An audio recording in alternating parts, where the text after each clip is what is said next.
April 14, 1865. The Civil War was finally over. 600,000 Americans had died. The nation was healing, and Abraham Lincoln, the man who held it all together, was about to go to the theater. He would never come home. This is the story America never forgot.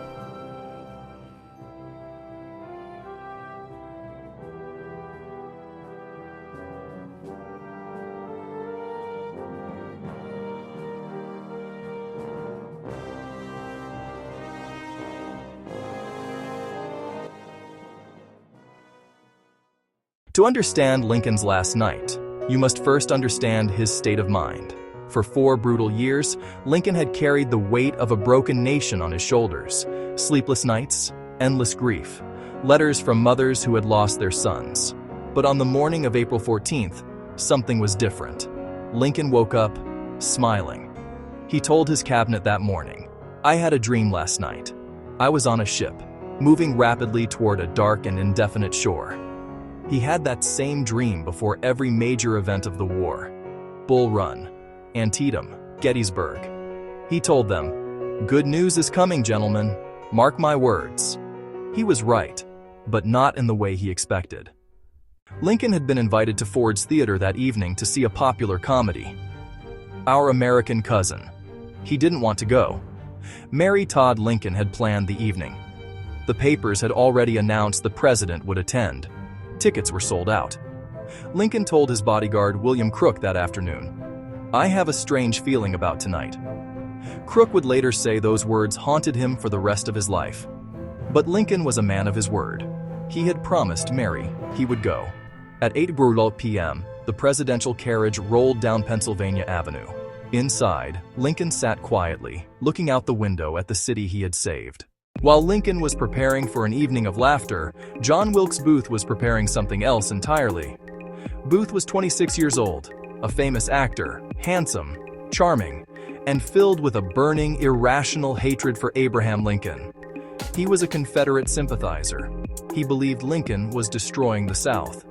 He wanted revenge. Earlier that day, Booth had discovered that Lincoln would be at Ford's Theater. He knew that theater like the back of his hand. He had performed there dozens of times. He knew every entrance, every exit, every dark corner.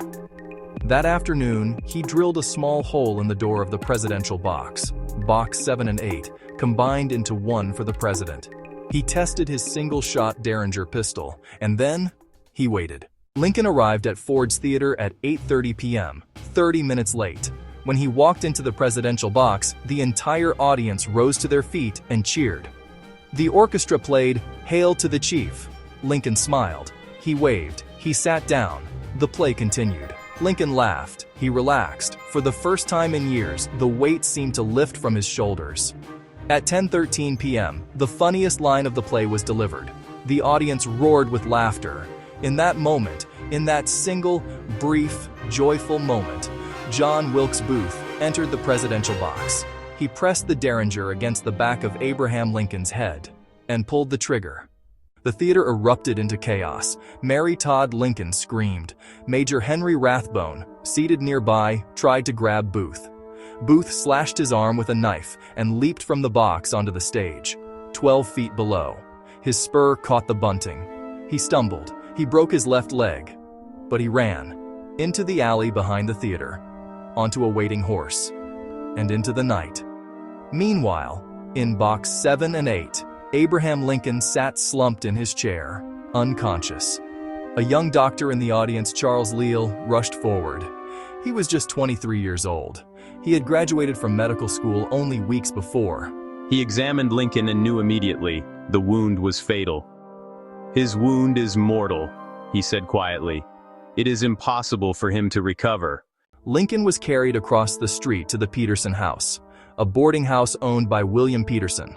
He was too tall for the bed. They laid him diagonally.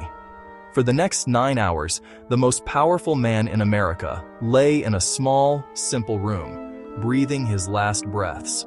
Doctors came. Cabinet members came. Secretary of War Edwin Stanton stood in the corner, weeping silently.